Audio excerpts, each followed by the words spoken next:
Hello good morning guys, welcome back to my channel Pallavi Bhargav official. मेरे blog में आपका स्वागत है। यहाँ पर जो हमने नवरात्रि में पाठ बिठाला था उसकी माला जवारे सारी चीज़ों को हम लोग विसर्जन करने के लिए जा रहे थे। तो यहाँ पर रात का टाइम था इसलिए क्लियर नहीं दिख रहा।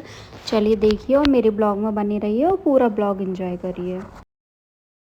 यहाँ पर हम बुजरिया तालाब में आ गए थे और यहाँ पर ये सारे फूल माला सब लोग सब चीज़ें विसर्जन कर रहे थे। चलिए आप रियल वॉइस में एंजॉय करिए।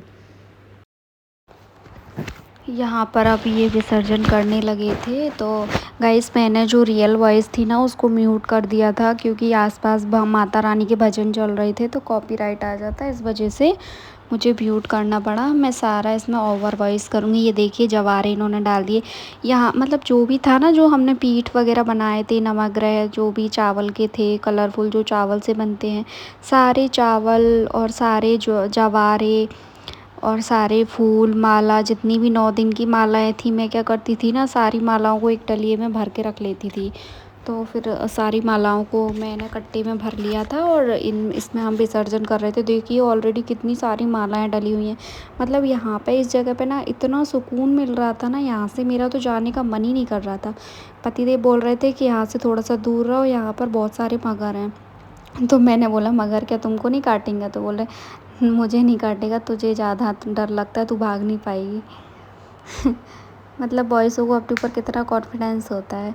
तो मैं तो भैया मुझे तो चैन नहीं पड़ा, मैं तो चली गई। मैंने कहा आप मुझे तो जाने दो मतलब, लेकिन जितना नज़दीक ये गए थे ना उतना नज़दीक नहीं गई थी मैं। यहाँ पे देखिए गाइस कितना मतलब अच्छा लग रहा था ना, क्या बताऊँ। फिर उसके बाद में हम लोग गौरी कुंड गए थे। वहाँ पर भी ये मतलब माता रानी विसर्जन हो रही थी। मतलब माता रानी नहीं, फूल वगैरह विसर्जन हो रहे थे तो वो भी किए। देखिए मैं भी चली गई थी। मुझे चैन ही नहीं पड़ा था। जो घर में मैं साड़ी वियर की हुई थी उसी साड़ी को पहन के मैं चली गई थी क्योंकि मुझे भी थोड़ा सा जाना था। अब यहाँ पे हम लोग बाइक से निकल दिए थे। प्रिंसेस सो रही थी तो हमने कहा चलो थोड़ा सा इधर चलते हैं, देख कर तो आते हैं गौरी कुंड में। तो मैं और पतिदेव देख कर आए।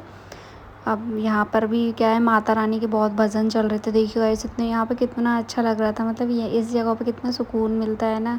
तो यहाँ पर मैं और पतिदेव आ गए थे और मैंने सारी मतलब पूरा ब्लॉग है ना आपको ओवर वॉइस में ही मिलेगा क्योंकि भजन वगैरह चल रहे थे तो कॉपीराइट आ जाएगा। मैं तो बहुत परेशान हूँ, मेरी लाइफ भी बैन हो गई है कॉपीराइट की वजह से। तो अब मैं वही कोई रिस्क नहीं लूँगी। ये देखिए लाल चुन्नी ओढ़ के जो माता रानी खड़ी हैं, इतनी अच्छी लग रही थी ना, क्या बताऊँ मैं, बहुत ही अच्छी लग रही थी मुझे तो। ये सब लोग फ़ोटो खिंचवा रहे थे भाई। अब उनके घर की थी, उनके कॉलोनी की थी, हम लोग तो कैसे इन्वॉल्व हो सकते हैं। यहाँ पे भी देखिए गौरी कुंड है, ज़्यादा गहरा नहीं है। मैं भी फर्स्ट टाइम ही गई थी। एक बार और गई थी गणेश जी के टाइम, तो अंदर जाने का अलाउ नहीं किया था। फिर हम लोग 9 दिन फास्ट रखने के बाद हमने सोचा यार चलो कुछ खाते हैं, तो हम लोग खाने के लिए आ गए थे यहाँ। अब रास्ते में हम निकल रहे थे वहाँ से, ये दूसरे दिन का क्लिप है गाइस।